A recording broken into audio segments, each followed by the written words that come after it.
just removed the quotation marks and we just said, Mary said that the train will probably arrive on time. Now you see, the difference is that with a direct quotation, we know that Mary said exactly word for word, the train will probably arrive on time. But when we turn that into an indirect speech, when we turned it into an indirect statement, Mary could have said, well, the train usually is here when it's supposed to be. I mean, it's the same message, but we just changed the words a little bit. We kept the same meaning. We've just maybe changed the words. With indirect speech, we don't know exactly what the person said word for word. So you did correct. Pew, will you want to do the next one? He said that I have to finish this report by 5 o'clock. Correct. That is correct. And the thing that I'm asking you to remember is with indirect speech, there is less emphasis.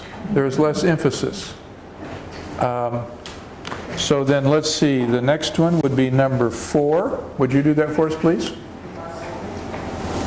The doctor there said that Mr. Smith.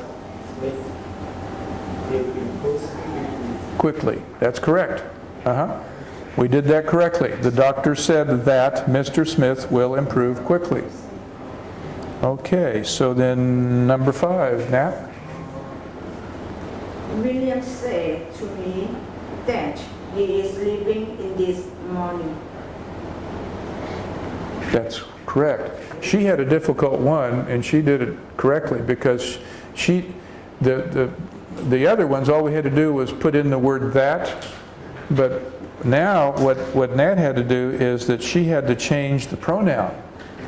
She had to change the pronoun. William said to me that he will be leaving in the morning, or that he is leaving in the morning. Either one would say the same thing. Very good. Number 6. The teacher said everyone. The teacher said that everyone had to write Composition. Composition. That's correct. Does everybody know what a composition is? You know, a composition? A composition is when you write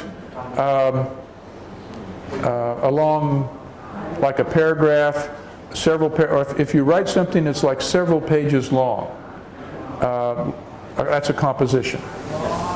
A composition. A composition can be any length. It could be just one paragraph, or it could be a whole book. Yeah, it could be a whole book.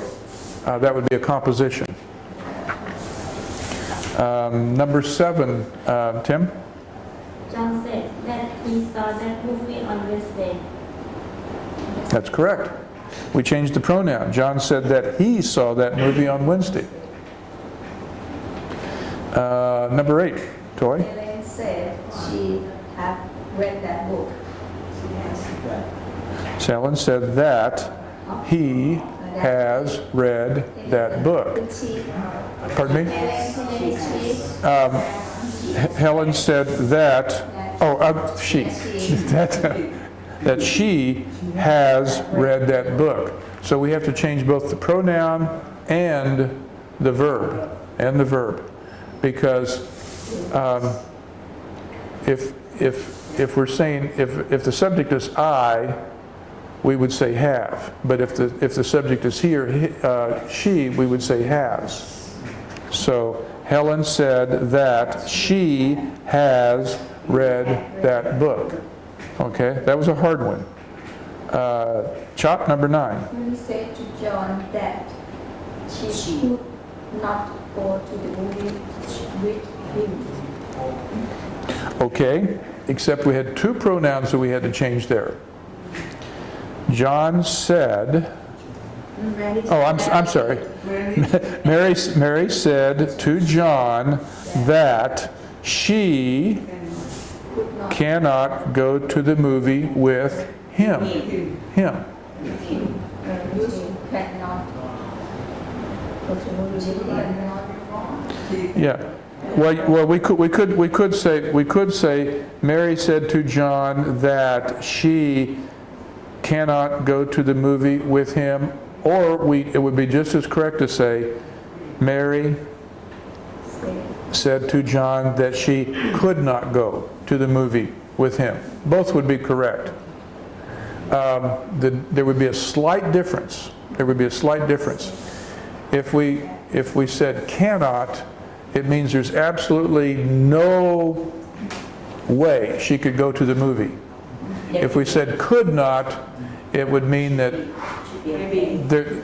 maybe she could, but really she, I mean, it's not as emphatic. When we say could not, it's not as much emphasis as when we say cannot. But, and that was a hard one too, because we had to change two pronouns and a verb in order to change it from a direct statement into an indirect statement. So you're getting the hang of it. Okay, it's an idiom. You're getting the hang of it. You know what I mean by getting the hang of it?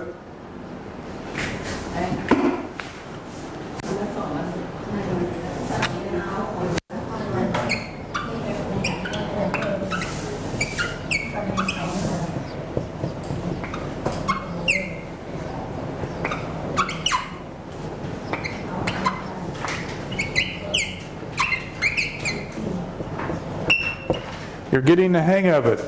That means you were understanding. You were understanding. You're getting it. Okay? Good work. Let's see, where are we? We're at number 10, aren't we? Pip? John said that he has finished studying his lesson. He has finished studying his lesson. Correct. And so when we change a statement from direct to indirect, we have to look to see if there's a pronoun we need to change, or even if there's more than one pronoun we need to change. And we also need to notice if there's a verb that we need to change. So let's see, number 12. 11. Yes, number 11. 11. Mary reminded that John speaks English very well. Correct. That's correct. And number 12, Ben. William said to me that he will not see Mr. John until he is dead. Correct. That's right. Number 13. Mr. Smith said that he will refuse their offer. Correct. That is correct. And then one more. Let's see. That would be number 14.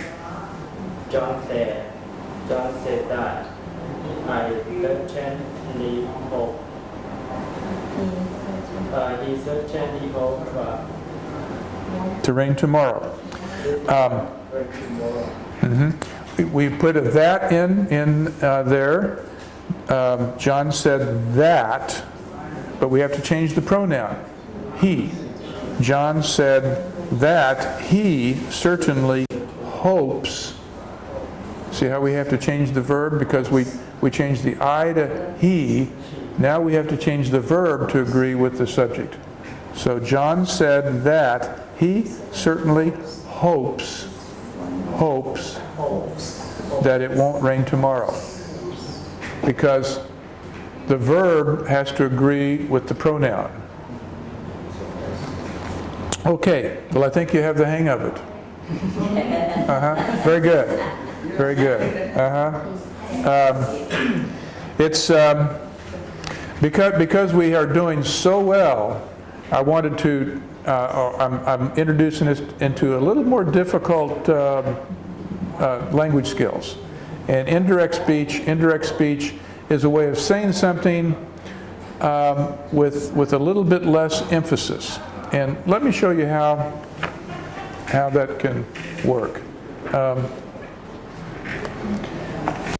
let's move on to questions. If I wanted to ask you a question directly, I would say, Nat, would you get me some more coffee? See, that's a direct, I don't really need more coffee. I have plenty of coffee. Just an example. I would say directly, Nat, would you get me some more coffee? That's a direct way of saying it. It's a question of, you know, no doubt about what I just asked. If I wanted to say that indirectly, if I wanted to sound a little bit more polite, for example, I would say, Nat, I wonder if you would get me some more coffee. You see how that was a little bit, now the tone was nicer, but if I said, would you get me more coffee? Or, I wonder if you would get me some more coffee. I'm not really commanding her to get me coffee. I'm just wondering if she would be willing to get me some coffee. So by changing a question from a direct question to an indirect question, we're less emphatic, we're less direct. It sounds a little bit more polite to say it that way.